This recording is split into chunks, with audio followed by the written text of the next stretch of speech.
जय हिंद। दोस्तों, आज का टॉपिक है साइंस का टॉपिक, और साइंस के टॉपिक में हम पढ़ेंगे बायोलॉजी सब्जेक्ट यानी कि जीव विज्ञान से 25 महत्वपूर्ण क्वेश्चनों को देखेंगे और किस प्रकार से कितनी गहराई में ये क्वेश्चन पूछे जाते हैं परीक्षाओं में। तो चलते हैं इसी के साथ फर्स्ट क्वेश्चन की ओर। आपका फर्स्ट क्वेश्चन है, पादप कोशिकाओं में डीएनए होता है। तो ऑप्शन है आपके सामने, हरित लवक में, माइटोकॉन्ड्रिया में, केंद्रक में, उपर्युक्त सभी में। तो आपका राइट आंसर हो जाएगा उपर्युक्त सभी में। ठीक है, यानी कि ऑप्शन नंबर 4 आपका करेक्ट आंसर है उपर्युक्त सभी में, क्योंकि हरित लवक में भी पादप कोशिका में डीएनए होता है, माइटोकॉन्ड्रिया में भी होता है और केंद्रक में भी होता है, इसलिए आपका राइट आंसर हो जाएगा उपर्युक्त सभी। ठीक। नेक्स्ट क्वेश्चन है, आयोडीन की सर्वाधिक मात्रा कहाँ होती है। तो ऑप्शन है थायराइड, वृषण, पिट्यूटरी, अग्नाशय। तो आपका राइट आंसर हो जाएगा थायराइड, यानी कि ऑप्शन नंबर ए, यानी कि का आपका आंसर हो जाएगा थायराइड। पहला ही आपका राइट आंसर है, थायराइड में होता है। ध्यान रखना, आयोडीन की सर्वाधिक मात्रा कहाँ होती है। तो आयोडीन की सर्वाधिक मात्रा जो होती है वो किस में होती है, थायराइड में होती है। नेक्स्ट क्वेश्चन है, अमाशय रस में होता है। तो ऑप्शन है आपके सामने, रेनिन, हाइड्रोक्लोरिक अम्ल, पेप्सिन और उपयुक्त सभी। तो आपका राइट आंसर हो जाएगा उपयुक्त सभी, क्योंकि अमाशय रस में रेनिन भी होता है, पेप्सिन भी होता है, ये दोनों तो होते हैं, और हाइड्रोक्लोरिक अम्ल भी होता है। ध्यान रखना, मतलब ये तीनों होते हैं अमाशय में। प्रश्न जब भी पूछा जाए कि अमाशय रस में होते हैं तो ये तीनों होते हैं, पेप्सिन भी होता है, रेनिन भी होता है, हाइड्रोक्लोरिक अम्ल भी होता है। ठीक है, तो इसलिए आपका ऑप्शन हो जाएगा उपयुक्त सभी, क्योंकि तीनों होते हैं, किसमें होते हैं, अमाशय रस में, हाइड्रोक्लोरिक अम्ल, पेप्सिन और रेनिन। नेक्स्ट क्वेश्चन है, मनुष्य के रुधिर में शर्करा की मात्रा सर्वाधिक कब होगी।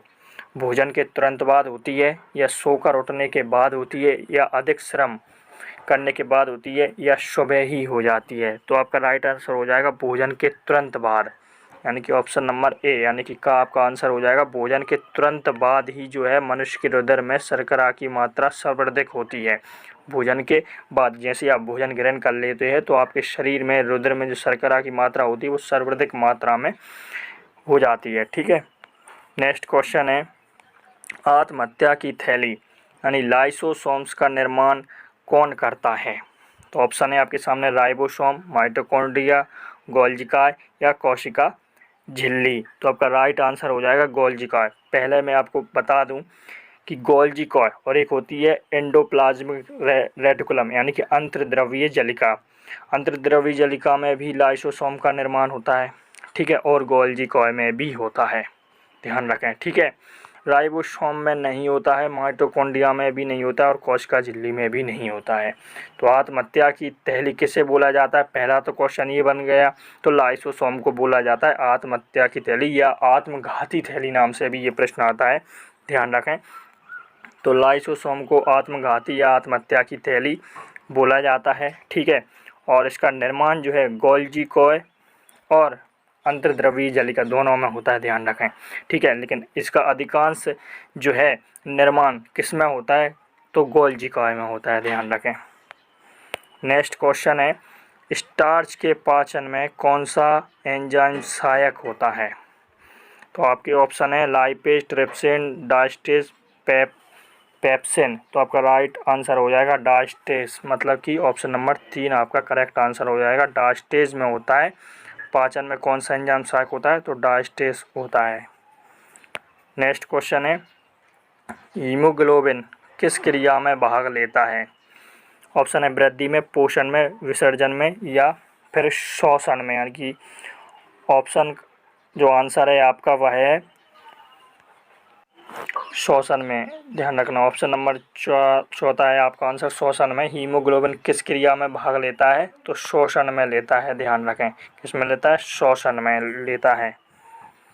नेक्स्ट क्वेश्चन है, लसिका नलिका किसके मध्य स्थित होता है। तो ऑप्शन है ऊतक कोशिकाओं के मध्य, रक्त नलिकाओं के मध्य, सिराओं के मध्य, इनमें से कोई नहीं। आपका राइट आंसर हो जाएगा ऊतक कोशिकाओं के मध्य, यानी कि ऑप्शन नंबर 1 का नंबर आपका राइट आंसर हो जाएगा। ऊतक कोशिकाओं के मध्य जो है लसिका नलिका जो होती है, ये दोनों को मध्य होती है, ऊतक और कोशिका के मध्य होती है लसिका नलिका। ठीक है। नेक्स्ट क्वेश्चन है, निम्न में से किस अंग में रक्त शुद्ध होता है? तो ऑप्शन है यकृत यानी कि इसको लीवर बोलते हैं, वक्रक जिसको किडनियाँ बोलते हैं, हृदय और फेफड़े। तो आपका जो राइट आंसर हो जाएगा वक्रक हो जाएगा, यानी कि ऑप्शन नंबर दूसरा हो जाएगा वक्रक यानी कि किडनी। तो निम्न में से किस अंग में शुद्ध रक्त होता है, यानी कि जो रक्त होता है वह शुद्ध होता है, वो तो किस में होता है? वक्रक में यानी कि किडनी में होता है दोस्तों, ध्यान रखना। नेक्स्ट क्वेश्चन है, नाइट्रोजन स्थिरीकरण निम्न में से किसके द्वारा होता है? ऑप्शन है नील हरित शैवाल, भूरा शैवाल, लाल शैवाल, हरित शैवाल। तो आपका राइट आंसर हो जाएगा नील हरित शैवाल, यानी कि ऑप्शन नंबर ए हो जाएगा आपका करेक्ट आंसर। ठीक है, नील हरित शैवाल जो होते हैं नाइट्रोजन स्थिरीकरण करते हैं, ध्यान रखना। नाइट्रोजन स्थिरीकरण निम्न में से किसके द्वारा होता है? तो नील हरित शैवाल ही होते हैं जो नाइट्रोजन स्थिरीकरण करते हैं। नेक्स्ट क्वेश्चन है, आपातकाल शल्यक्रिया के दौरान अगर रोगी की जो हृदय गति है वो धीमी हो जाती है, जैसे मान लीजिए कोई रोगी है और इसकी हृदय गति धीमी हो जाती है, तब डॉक्टर जो होता है वो रोगी को सुई लगाता है। कौन सी सुई लगाता है? इंसुलिन की लगाता है, या SCTH की लगाता है, या एड्रेनलिन की लगाता है, या थायरोक्सिन की लगाता है? तो आपका राइट आंसर हो जाएगा एड्रेनलिन, यानी कि तीसरा राइट आंसर हो जाएगा एड्रेनलिन की लगाता है, ध्यान रखना। जब भी आपातकाल शल्यक्रिया के दौरान यदि कोई भी रोगी है और उसकी हृदय गति बहुत ही ज़्यादा धीमी हो जाती है, तब जो डॉक्टर होता है वो रोगी को जो इंजेक्शन भर के जो उसमें सुई लगाता है वो एड्रेनलिन की लगाता है, ध्यान रखना। नेक्स्ट क्वेश्चन है, नेत्रदान में आँख का कौन सा भाग दिया जाता है? ऑप्शन है आइरिस, लेंस, कॉर्निया और रेटिना। तो आपका राइट आंसर हो जाएगा कॉर्निया, ध्यान रखना, यानी कि तीसरा आंसर आपका करेक्ट है, क्योंकि नेत्रदान में सबसे पहले कॉर्निया को ही दान दिया जाता है नेत्रदान में, ध्यान रखें। नेक्स्ट क्वेश्चन है, यकृत से निकले रुधिर में किसकी मात्रा अधिक होती है? मतलब जो लीवर होता है, लीवर से निकलने के बाद जो हृदय होता है उसमें रुधिर में यानी कि खून में किसकी मात्रा सबसे अधिक होती है? यूरिया की, ऑक्सीजन की, प्रोटीन की, या लाल रुधिराणु की? तो आपका राइट आंसर हो जाएगा यूरिया की, ध्यान रखें। यकृत से निकलने के बाद रुधिर में किसकी मात्रा सबसे अधिक होती है? तो यूरिया की। ठीक है, आपका राइट आंसर हो जाएगा यूरिया।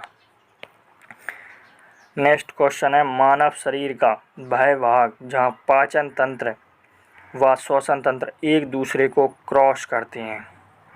एक बार और पढ़ें इस क्वेश्चन को, मानव शरीर का वह भाग जहाँ पाचन तंत्र व श्वसन तंत्र एक दूसरे को क्रॉस करते हैं। ऑप्शन है आपके सामने तालु, कंठ, ग्रासनली या एपिग्लॉटिक्स। तो आपका राइट आंसर हो जाएगा तालु, ध्यान रखना, ऑप्शन नंबर ए यानी कि का आपका राइट आंसर है तालु। जो होता है मानव शरीर का वह भाग होता है जहाँ पाचन तंत्र एवं श्वसन तंत्र एक दूसरे को क्रॉस करते हैं। ठीक, नेक्स्ट क्वेश्चन है, निकट दृष्टि दोष का संबंध किससे है? ऑप्शन है फेफड़े, मस्तिष्क, कान, आँख। तो आपको पता ही होगा इसका करेक्ट आंसर तो आँख ही होती है, क्योंकि आँख से ही हम किसी वस्तु को जो है दूर से भी देख सकते हैं और समीप जाकर यानी कि निकट जाकर भी हम उस वस्तु को देख सकते हैं, तो वो आँख ही होती है। तो निकट दृष्टि दोष का संबंध किससे है? आँख से, ना कि फेफड़े, मस्तिष्क और कान से है। ठीक है, तो आपका राइट आंसर हो जाएगा आँख से है। ठीक, नेक्स्ट क्वेश्चन है, निम्न में से कौन सा रुधिर शर्करा स्तर को नियंत्रित करता है? ऑप्शन है पीयूष ग्रंथि, लैंगरहैंस की द्वीपिकाएँ, हाइपोथैलेमस या पीलिया। तो आपका राइट आंसर हो जाएगा लैंगरहैंस की द्वीपिकाएँ, ध्यान रखें। ठीक है, ऑप्शन नंबर खा यानी कि दूसरा आपका राइट आंसर हो जाएगा। ठीक, नेक्स्ट है, डीएनए की दो स्ट्रैंड बने होते हैं, मतलब जो डीएनए होता है उसके दो स्ट्रैंड बने होते हैं, तो वह किसके बने होते हैं? हाइड्रोजन बंधों द्वारा बने होते हैं, या संयोजक के बने होते हैं, या स्थिर वैद्युत बल के बने होते हैं, या वैन वाल्स बलों के होते हैं? तो आपका राइट आंसर हो जाएगा हाइड्रोजन बंधों द्वारा, मतलब हाइड्रोजन के बने होते हैं डीएनए के दो स्ट्रैंड, ध्यान रखें। ये बहुत ही इम्पोर्टेंट प्रश्न है कि डीएनए के दो स्ट्रैंड बने होते हैं तो वह हाइड्रोजन के बंधे होते हैं। इन्फ्लुएंजा रोग होता है? ऑप्शन है विषाणु से होता है, या कवक से होता है, या शैवाल से होता है, जीवाणु से होता है। तो आपका राइट आंसर हो जाएगा विषाणु से होते हैं। ध्यान रखें, किससे होते हैं? विषाणु से। इन्फ्लुएंजा जो रोग होता है दोस्तों, वो किससे होता है? विषाणु से होता है, ना कि कवक, शैवाल और जीवाणु से। तो वो किससे होता है? विषाणु से होता है, यानी वायरस से होता है इन्फ्लुएंजा रोग। नेक्स्ट क्वेश्चन है कि जब एक व्यक्ति वृद्ध हो जाता है तो सामान्यतः या उसका रुधिर का दाब जो होता है घट जाता है, बढ़ जाता है, या उतना ही रहता है, या बदलता रहता है? तो आपका राइट आंसर हो जाएगा बढ़ जाता है, यानी कि दूसरा ऑप्शन आपका करेक्ट आंसर हो जाएगा, बढ़ जाता है। ध्यान रखना, एक व्यक्ति होता है जो वृद्ध हो जाता है तो उसका सामान्यतः उसका जो रुधिर का जो दाब होता है, ठीक, तो वो क्या हो जाता है? बढ़ जाता है। ध्यान रखें। नेक्स्ट क्वेश्चन है, फलों के मीठे स्वाद का कारण है? ऑप्शन है माल्टोज, राइबोज, लैक्टोज या फ्रैक्टोज। आपका राइट आंसर हो जाएगा चौथा, फ्रैक्टोज। ध्यान रखें, ठीक है। फलों में मीठे स्वाद का जो कारण होता है वह क्या होता है? फ्रैक्टोज होता है। ध्यान रखना, क्या होता है? फ्रैक्टोज होता है। नेक्स्ट क्वेश्चन है जो कि बहुत ही इम्पोर्टेंट है, एक स्वस्थ मनुष्य जो कि स्वस्थ है मनुष्य को प्रतिदिन कितनी ऊर्जा की आवश्यकता होती है? तो ऑप्शन है आपके सामने 3600 कैलोरी, 2900 कैलोरी, 2400 कैलोरी और 1000 कैलोरी। तो आपका राइट आंसर क्या होगा? कुछ लोग तो लगाएंगे 2400 कैलोरी, जो कि बिल्कुल गलत है।